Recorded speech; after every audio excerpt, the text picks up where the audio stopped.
Hello. Today we are here to do my best crime fiction list for 2024. This is mystery, suspense, thriller, action, all that good stuff. And I run my list from December of the previous year through November. So we have finished the full 12 months and we are going to do the best of the last 12 months for mystery, thriller, suspense, action. This year I decided, because usually I read like well north of 200 books, so just doing a one or two lists when you've read that much didn't feel representative to me. This year I read significantly less just for life reasons, and so I'm not going to be doing all of the lists that I normally would do. So I decided that I would only do one genre list this year. And looking at my analytics, the one that you guys seem to like the most is the mystery one. So that is the one that I am doing for this year. So you will still get a couple more lists from me of my best of all genre lists, but this is the only genre specific top 10 I'm gonna do. So I hope you guys enjoy it. So with that being said, I have an honorable mention. This is gonna be a top 10. So this is cheating immediately.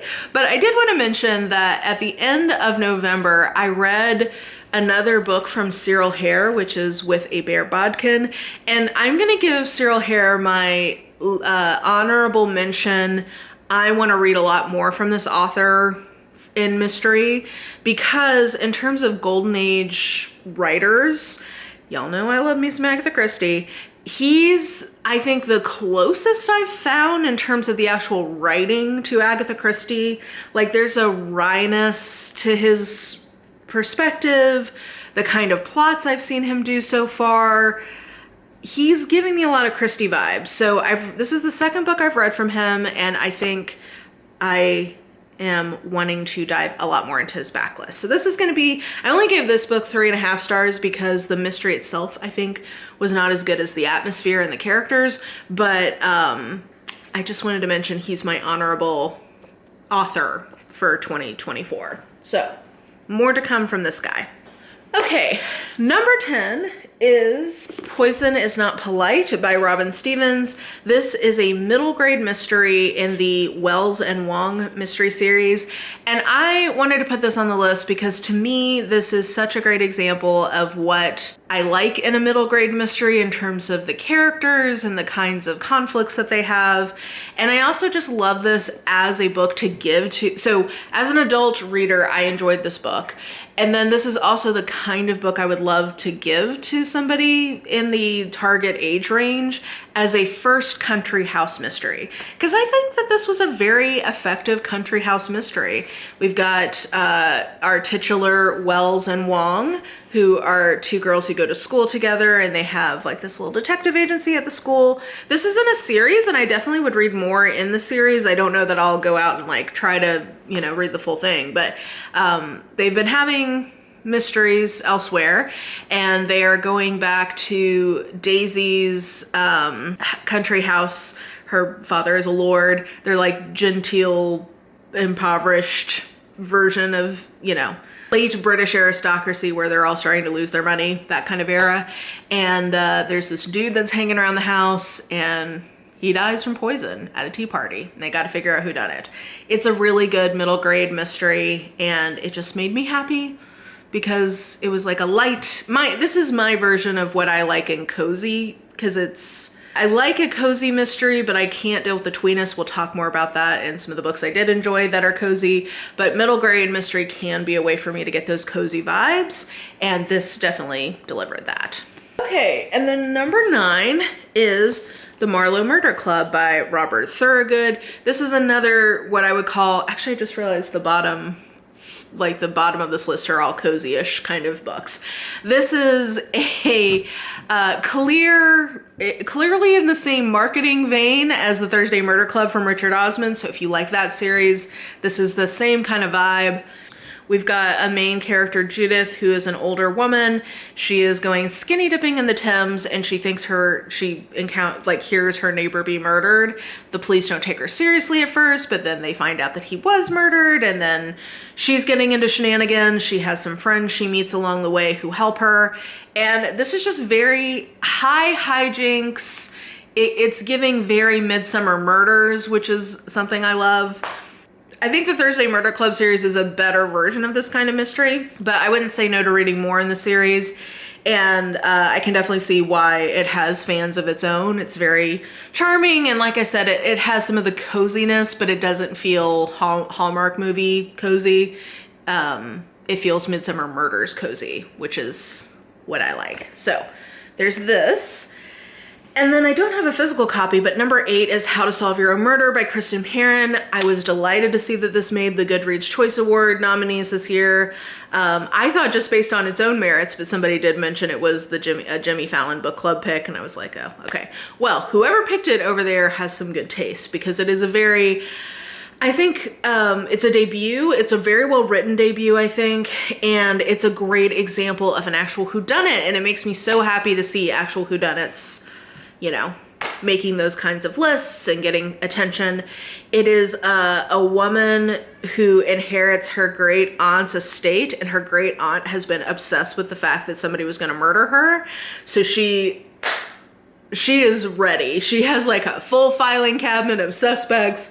Basically, she's been on high alert her whole life, waiting to get murdered. And then her great niece, her grandniece, comes in and is actually doing the solving. So I thought that it was fun, it was hijinksy, and it's one that I will continue in because I really liked the setup and all the characters. So I believe there's a sequel coming out next year that I am planning on reading. So that's number 8. And then, is this the last of the 4 stars? No. Okay, we've got a couple more 4 stars. Number 7, I'm gonna say, is The Examiner by Janice Hallett. Now, this has some problems with it. Well, not problems. It takes a big swing for the fences for its solution. And I don't know that it's completely successful in that, but I appreciate the chutzpah. I appreciate that it actually went for something a little bit different.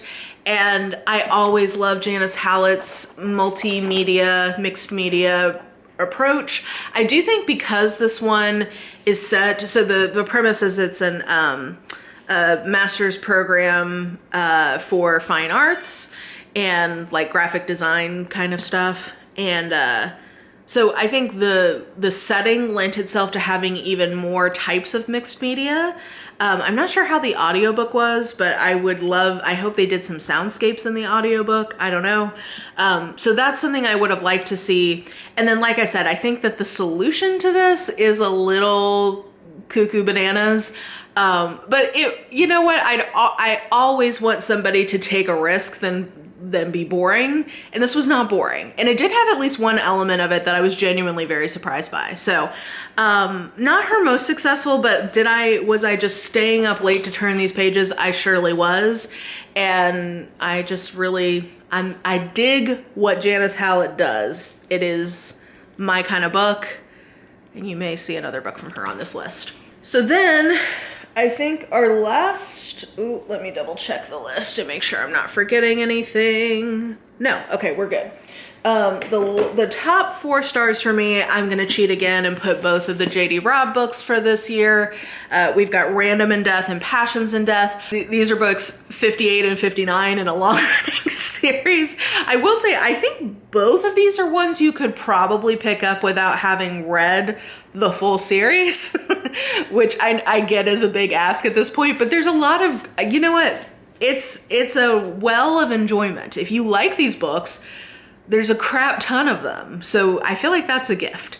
This one, they're kind of like a study in opposites this year, because this one, it's called Random in Death because it's a serial murderer who is purposely trying to target people randomly. So it's much more of a like forensic version of what these police procedurals can be.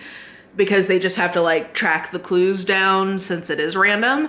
And then Passions and Death is about a crime of passion, and it's very character and like psychology clue based, because they kind of know it's one of a few people, because it was a crime of passion, but they have to figure out like who is the most likely to do it, and then like use that as the basis to find clues. So they're kind of two different approaches to police proceduraling, and I thought they were both effective. I thought they were both very entertaining. I will say, I think we're ready for Mavis and Peabody to move into that new house. I think we're ready for a big kind of like macro plot advancement, but from what I understand, the next one will have that, and I do have an arc of it, so maybe that will be a Christmas read for me. We'll see. But yeah, I thought both were really good this year, so I'm gonna put them together jointly as number, what was that, 6, I think? Number 5, and now we are in 4.5-star territory. So all of these remaining books I would consider to either be a favorite of the year or an all-time favorite. Beekeeper's Apprentice by Laurie R. King. This is the beginning of the Mary Russell series from her, and Mary Russell is an invented side character in the Sherlock Holmes universe. So this is technically Sherlock Holmes fan fiction. The writing in this is absolutely fantastic. It's one of the best written mysteries I've ever read. I thought that the mystery itself, or like the crime element, was interesting, but really what sings in this is the writing and the characters. Mary Russell is a genius on the level of Sherlock Holmes. They meet when she is a teen and he is in his late middle age, and he starts as her mentor, and it's very clear this is going to become a romance, which is the reason I'm not going to continue fully in the series, because that just gives me the ick. I know people have said that it's not that big of a lot of people it doesn't bother. It just would bother me. It was the thing that bothered me in this book was like, oh my God, they're gonna get together. He met her when she was a literal child and he was old. Anyway, most people that doesn't bother, so ignore that and pick this book up, and you probably won't be bothered by it, and you probably will be able to continue in the full series. The writing was great. I do have a short story collection in this series that is like, this is number 1 and it is 1.5. So I am gonna read that. And I'm really glad I finally picked this up, because it was an excellent read and excellently done. I get why it has a 20th anniversary edition, and get why this is such a loved series. Then number 4 is Everyone on This Train is a Suspect by Benjamin Stevenson. I think that this is even better than the original, which was Everyone in My Family Has Killed Someone, because the main issue I had with that book was the actual prose, the actual writing, and I think that this is notably better in that area. He even comments that his writing is getting better, and I agree. I think that it is. And I will say, so this is a locked room mystery, or like a isolated closed circle kind of mystery, because they're all on a train. The first one is another type of isolation trope. This one is they're all locked together in a form of transport. So in this case, a train. Sometimes it's a boat, sometimes it's a plane. This time it's a train. And it's a mystery writing convention. There's a bunch of different kinds of mystery writers on the train. And this has a metatextual quality to it that I very much enjoy. It's humorous, and the humor really works for me. And then I really liked the kind of progression of the ending of this one. I thought it was fun, and the final twist, I was like, oh, I really like that. So yeah, anyway. This I thought was a big improvement over the first one, which I still enjoyed, but the writing I thought got notably better, and I just had so much fun reading this. This was just my kind of book, entertaining, loved it. It was great. Okay, we're in the top 3, and number 3 is One Perfect Couple by Ruth Ware. This is I would call this like a suspense Lord of the Flies take, and it is about a sort of a Love Island-esque reality dating show with couples, and the whole point is like, can these couples survive all the machinations this reality TV show is going to throw at them? It's not a typical Ruth Ware book, but it has her characteristic great writing, and it also has, I think, a lot of momentum to it. So I know some people didn't love the last couple books she did, I enjoyed them more than I think other people did, but this I think is a more successful, or like, it seems like this was a better received version of something more action based from her. And I just thought that it was entertaining, well written as it always is. The characters I thought were good. And I liked thematically what it ended up having to say. I think it's a very relevant kind of angle for the world that we live in today. So yeah, I just thought it was a great version of what it was. And I'm hoping people will continue to, I like it when authors try a variation on what they're known for. And I feel like she did that with this book and it was better received. So I hope she continues to do that. I'm always down for authors taking some chances and branching out a little bit. If they prove over and over again that they can't do that successfully, then maybe it's time to go back. But I think she's being more successful in that than some people were giving her credit for. So I liked it, and I wouldn't be mad at getting like a true mystery from her again. I think next year's book is a sequel to The Woman in Cabin 10, so I don't know that I'm gonna be reading that. But yeah, I would love for her to get back to doing some more just like true mystery whodunit-y kind of things. But she's not listening to me. And maybe she shouldn't, because I really like this book and I wouldn't have guided her to write this kind of book. So anyway, all that to say, let's move on to number 2 and my top 4.5 star. I should say that this is probably more like a 4 star for the plot, but the characters are so freaking great that I had to give it a 4.5. And that is We Solve Murders by Richard Osman. He's just an author for me, man. Like, none of his books have missed. The Thursday Murder Club is probably my least favorite of his books, just because it's establishing that series, and because I read it in physical form rather than audio, the humor didn't work for me as well the first time out. But subsequent books in that have been so great, and the characters are so lovable and their relationships are so great, and it's exciting to see him start a new series where I'm also really excited about the character work. Steve and Amy have my whole heart. They're both so emotionally constipated, and I just love seeing them love each other in their own awkward way. And then I'm excited for more books in this series. I want to see Amy and Adam, Amy Adams.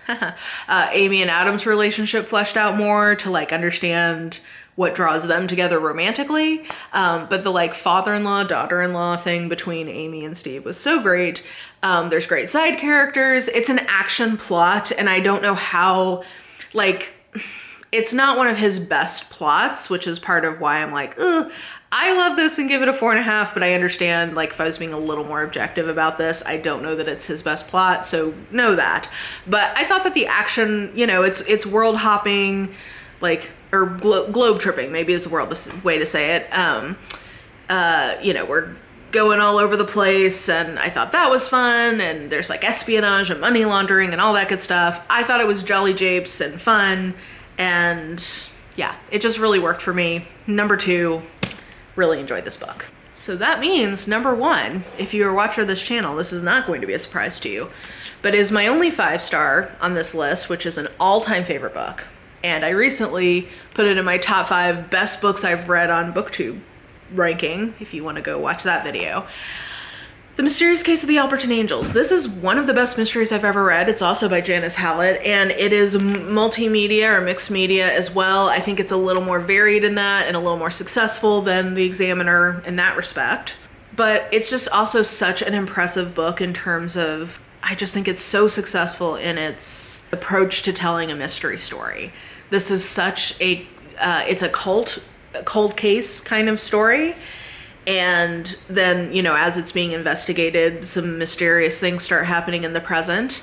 But it is so, I don't know, it's a page turner. I think it's really complex in terms of its kind of technical construction. I'm currently, my work in progress is a mixed media mystery. So now that I'm actually having to try to do it, I have even more respect for how well this is like crafted. And this is just a book for me. It's a book I highly recommend to anybody who is a mystery reader. It's just fantastic. Agatha Christie for the 21st century. I think, yeah, I could probably get on board with that for this book at least. It's got the humor and the kind of spark to it from that. at moments, but the mystery is so good. Yeah, I don't know. I just love this. It's so good. This was my book I read on Christmas last year, and I'm still enjoying, I think about it. I still think as highly of it now, nearly a year later, as I did when I actually picked this up. So this is my number one, unquestionably. That, I think, will do it for me in terms of my top 10 with some extras. Mystery, thriller, suspense, action, crime list for 2024. I would say this year probably mystery was also, not only is it the list you guys care about most for me, but it was also probably my best category of reading this year. So that feels appropriate. And it was lovely just to remember how many great books I read this year in this umbrella of genres. So let me know what you thought about any of the books that I mentioned, if you loved them or hated them. If you want to know when the next list is going to go up, hit the bell, if you liked it. And yeah, I am wishing you happy reading, take care of each other, and be well. Bye!